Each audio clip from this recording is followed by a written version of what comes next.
Dans le nom merveilleux du Seigneur Jésus-Christ. Amen. Shalom, veuillez vous asseoir. Je vous salue encore dans le nom merveilleux du Seigneur Jésus-Christ. Le nom élevé devant lequel tout genou fléchit. Dans les cieux, sur la terre, sous la terre. Et tout l'homme confesse que Jésus-Christ est. Alléluia. Amen. Bien-aimé, le temps de la restauration a sonné. Alléluia. Amen. Nous avons suivi un témoignage qui nous a beaucoup édifié à la centrale. D'un couple qui a été aussi restauré le mercredi. C'est quelqu'un que Dieu avait appelé. Le papa Stéphane que Dieu avait appelé dans le ministère de l'enseignement et de l'interprétation. Alléluia. Amen. Il avait obéi en ce qui concerne l'enseignement. Mais pour interpréter, il s'entêtait parce qu'il n'avait pas de beaux habits. Le papa s'est demandé, mais comment je vais me présenter devant les gens quand je ne suis pas bien habillé? Comme notre papa l'ordonne. Alléluia. Amen. C'était une équation. Ce qui fait qu'il avait transgressé, il a obéi à moitié, il donnait des enseignements, mais il ne voulait pas interpréter. C'était un combat en lui-même. Jusqu'au jour où il avait obéi. Il est passé, il a interprété. Mais Dieu a parlé à un papa qui était dans la salle. Dieu lui a demandé de prendre désormais l'habillement de ce frère-là en charge. Son problème, c'est qu'il n'avait pas d'habit et il n'avait pas de travail.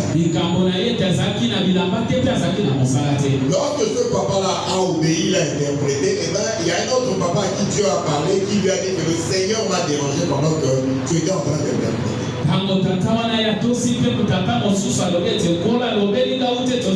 Le Seigneur m'a dit de prendre en charge ton habillement, de prendre en charge complètement. Alléluia. Amen. Il a commencé à œuvrer. Il a été envoyé avec un pasteur, je crois, à la cellule de Massis, je crois, vers le Beigne. Mais il nous a rappelé qu'en 2024, papa, notre très cher papa en Ghana, savait prêcher sur la confusion.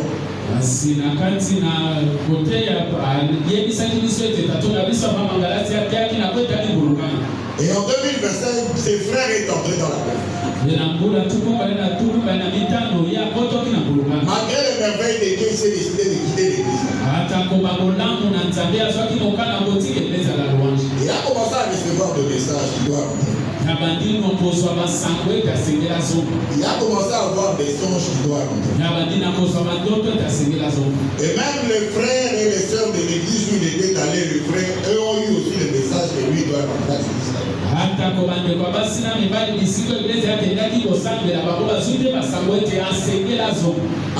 Amen. Ça c'était du côté maman.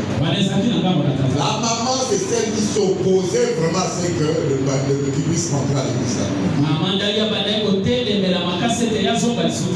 Mais elle a vu au cours d'un songe qu'un groupe de pasteurs était venu dans leur habitation devant la porte. Et ce groupe de pasteurs disait qu'ils étaient venus chercher le berger. Afin qu'il rentre à l'église là. La maman s'est aussi opposée tellement que finalement une voix est sortie, une voix très forte. Cette voix lui a posé la question, qui es-tu pour te poser à la voix? La maman a tellement pris peur qu'elle est allée voir maman. Elle est allée expliquer cela à maman. Elle a dit que se sentait comme une voleuse qu'on a attrapée. Et nous a rappelait ce qui lui était arrivé dans l'église. Bien-aimé, l'épouse de ce berger, c'est une femme médecin.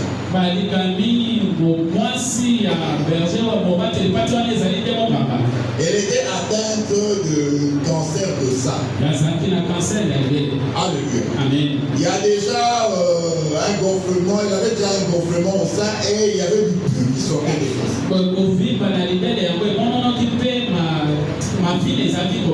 Alléluia. Amen. C'est pas n'importe quel témoignage, mais venant d'une femme médecin.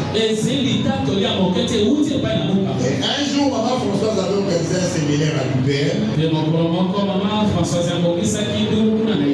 La femme du berger s'est dit, je vais faire comme la femme à la perte de sang.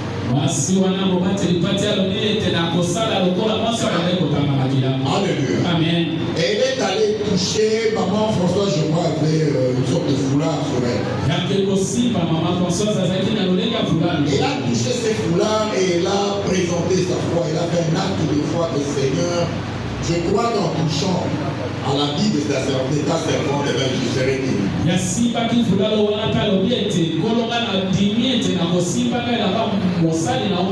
Bien aimé comme la femme à la perte de sang,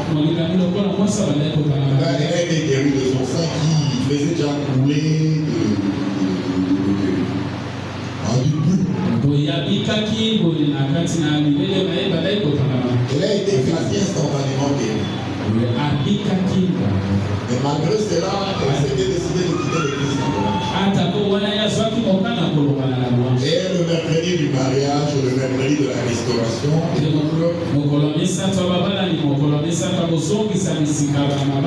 ce couple-là aussi était restauré. Nous acclamons le Seigneur. Le dimanche passé, le papa nous a prêché